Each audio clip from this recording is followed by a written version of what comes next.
Welcome to the Gray Area Podcast. This is Kevin Gray, of course, of 105.3 The Fan. You can follow me on Twitter, Facebook, and Instagram at Kevin Gray Sports and subscribe to the YouTube channel, also at Kevin Gray Sports. Today, I am joined by the senior editor and writer for Dallas basketball for SI.com. He's a proud Southern Miss Eagle joining me today on the podcast, Dalton Trigg.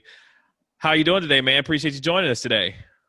Doing good, Kevin. I appreciate you having me. How you doing? I'm doing well. Here to talk a little Dallas Mavs basketball. The Mavericks last night go real defensive heavy on the NBA draft, taking the likes of Josh Green and Tyler Bay and Tyrell Terry out of Stanford, although he's supposed to be a really good shooter. What did you think about the Mavs draft and their approach, especially then after trading Seth Curry for Josh Richardson from the 76ers? I think overall you have to be happy with it. Donnie Nelson and the front office, they knew what the needs were heading into last night, and they addressed every one of them, not just with their picks, but they added another pick. They added Josh Richardson, who is a quality starting 3-and-D guy. They nailed it, man. It was a home run draft, something that we're not used to saying as Mavs fans, especially in that range. It was great to see. I was ecstatic.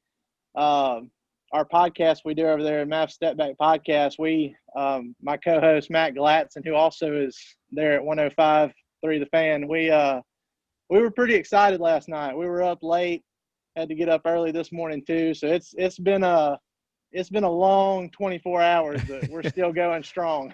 Yeah. What grade would you give them as far as their draft is concerned? Not just the draft picks themselves, but also moving on from Seth Curry, bringing in Josh Richardson, who can also shoot, but also really can defend. What did you grade-wise give them? I give them an A+ just because they finally took guys that were an obvious need. The Josh Richardson thing is great. You hate to see Seth Curry go because of his sharp shooting, but they didn't think Tyrell Terry from Stanford was going to be there at number 31. They thought he was going to go in the top 20, one of the best shooters in the draft. He drops to 31, and I don't think it's a coincidence that Josh Richardson trade happened soon after they realized Terry was going to be there. So I give them an A+. I mean, they got everything they needed, which is wing depth. They upgraded in athleticism, defense, and they still retained shooting. So I think overall it's an A+ draft for the Mavs. What does this say about the team building that this Mavs organization is attempting to do around Luka Doncic to accentuate him as a playmaker and as a passer, but also trying to get better as an overall team defense? Yeah, Luka, he's amazing, but I think he's going to take the next step in his game while being surrounded by big athletic wings who can defend. That takes a lot of pressure off of him. It gives him more weapons. So it's going to continue. And, it's almost crazy to think, given how well Luka played last year. He exploded. He was an All-NBA first-team guy, finished fourth in MVP voting. Almost averaged a 30-point triple-double on the season. Yeah. So, it's hard to think about him even going farther beyond that. But, the Mavs have taken those steps to, for us to potentially see that in just his third season. So, they're building around him well. They know what they need to unlock his potential fully and to get this Mavs team up to true title contender status. And it's impressive to see. I'm excited for this upcoming season. What would you think about the Mavs' approach to free agency this year? Obviously, free agency starting here very soon. We've seen some things happen in terms of Bogdan Bogdanovic and his deal falling through with the Milwaukee Bucks. What do you see as far as the approach that the Mavs will take as far as free agency? Because apparently Donnie Nelson thinks that they're not done yet with respect to trying potentially going after folks. Yeah, see, that's the great thing, because not only did they have a A+ draft, in my opinion, and doing the trade for Richardson, but there's still so much they can do to improve. In free agents level exception, which is around $9 million a year, to chase after a guy like Jay Crowder, who was a former Maverick, Serge Ibaka, Danilo Gallinari, who they've been linked to in trade rumors, signing trade rumors. So there's so many ways they can improve. I would keep an eye on that Gallinari thing, because I don't know if that Lakers OKC trade has been finalized yet. But if it hasn't, I think there's still ways that, finances can be moved around and they can work out a sign and trade for Gallinari. If that happens, I mean, that offense is going to be even more scary, which is hard to imagine, and it's an historically efficient offense last year being more efficient. But I mean, that's exactly what would happen if they get Gallinari. Yeah, the Mavs offense was the best in terms of offensive efficiency in NBA history last year. So looking to improve on that is kind of frightening if you think about it. Kristaps Porzingis, obviously dealing with a meniscus tear right now. How are you feeling about what he will continue to be as a player with this team, granted if his health remains the way that it needs to going forward? Well, we saw glimpses of what KP could truly be as a secondary star in that playoff series with the Clippers before, the unfortunate ejection in game one that probably shouldn't have happened. And then, he tore his meniscus. And even on a torn meniscus, he put up 30 plus double-double in that game three against the Clippers. So, I mean, he's more than capable of being a true secondary star. The health is the biggest issue. And luckily for him, luckily for the Mavs, it was only a meniscus. And it wasn't one of those where they had to remove the meniscus. It was just a repair. So, from everything I've heard from people I've talked to, it was the best case scenario for an injury like that. So he's not going to be out too long. They're expecting him to be back January 1st to start the new year. And now the Mavs roster, the way they've bolstered it, and they still have more to go, I mean, they're more than capable of treading water and still winning regular season games even without KP to start the season. Of course, a 72-game schedule condensed in a short amount of time with the season starting on December 22nd. What is your overall outlook for this team now that the draft has been complete? They're heading into free agency. With still decisions need to be made. It looks like Willie Cauley-Stein has decided not to exercise his player option. Tim Hardaway Jr. still hasn't made it official, but is expected to opt in to his player option. What are you thinking about in terms of the outlook and some of the decisions that still have to be made for this basketball team?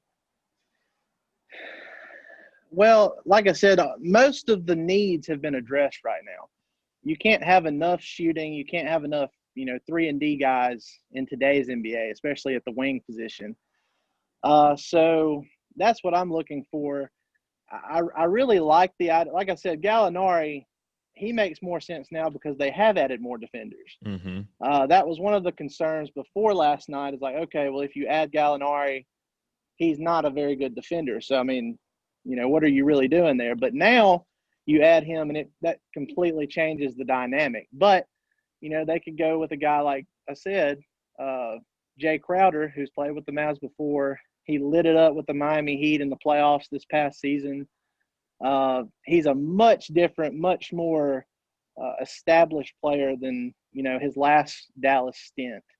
And I think he's a guy who you could potentially get with that mid-level exception. So it just depends on which way they want to go. Do they think they've added enough, defense to where they can just err more on the offensive side now? Or do they want to keep adding 3-and-D guys? So it'll be interesting to see, but I think they put themselves in position now to where there are a couple of, it doesn't even have to be large moves, but there are a couple of medium moves, I'll say, away from jumping into true title contention, like top 4 in the West, potentially talented enough on the roster to make it to the Western Conference Finals at least. So that's where I'm at right now. Last question for you before we get you out of here. When you think about Luka Doncic in terms of this basketball team and him continuing to elevate himself as a superstar, Do you believe that he has the personality or will be demonstrative enough as he continues to go along in his career, especially staying with the Mavericks, to continuously put pressure on Donnie Nelson and Mark Cuban to build around him a la like a LeBron James or a Giannis or a Kawhi Leonard when he wanted to go get Paul George? Do you think Luka Doncic is that kind of person and player to do that kind of thing to the organization, however he may choose to do so? I don't think so. Now, that being said, players, as they progress through their careers, that changes because, I mean, you think about Giannis. You look at Giannis, his first few years in the league compared to now, it's a night and day difference, not just physically, but, he's elevated into that superstar status, and you can kind of see his attitude, not in a bad way, but, he knows he's that guy. Yeah, yeah. So that can change as a guy progresses. But the thing with Luka is he's been a superstar his entire life. He's been the guy at Real Madrid, the best, in the best league outside of the NBA, playing with grown men. He was the best guy on the team. So, he's been there. And it's not your typical player going into his third season. I don't think he'll pressure Mark Cuban and Donnie Nelson. I think if there's a guy that, he really likes or maybe he's good friends with and thinks it's a good fit, he might mention it or something. But I don't think he's ever going to be that guy to say, like, make this move or I'm out the door. I don't think that's going to happen. But to that point, and I mean, I haven't heard anything or I'm not trying to spread rumors or anything like that, but I do feel like it's a pretty neat coincidence that that Bogdan Bogdanovic sign and trade to the Bucks kind of fell apart, and supposedly Bogdanovic hadn't agreed to it before they got all that done. And I know Luka and Bogdan are pretty good friends, so the conspiracy theorist in me right now is trying to put something together there. That'd be pretty cool. Yeah. It should be a very interesting free agency period because it'll be a frantic one at that. And the Dallas Mavericks look to be right there in the mix as they try to get themselves into the upper echelon of the Western Conference. Dalton, where can they find you on social media and all the work that you're doing, sir? You can find me at Dalton_Trigg. Everything I put on there is heavy Mavs content. We do our Mavs Step Back podcast every single week. We usually do one episode a week. We're up to like 5, I think, this week just because of all the madness. So everything, go to at Dalton_Trigg on Twitter, and it's Mavs content 24/7. His pinned tweet right now is a conversation with Mavs basketball operations leader Donnie Nelson. So definitely check that out. It is a must listen. Dalton, thank you so much for the time and joining me on the Gray Area podcast. And we'll have to do this again, especially now that the season is right around the corner, man. I appreciate the time today. Yes, sir. I appreciate it. Appreciate it, Kevin. Thank you.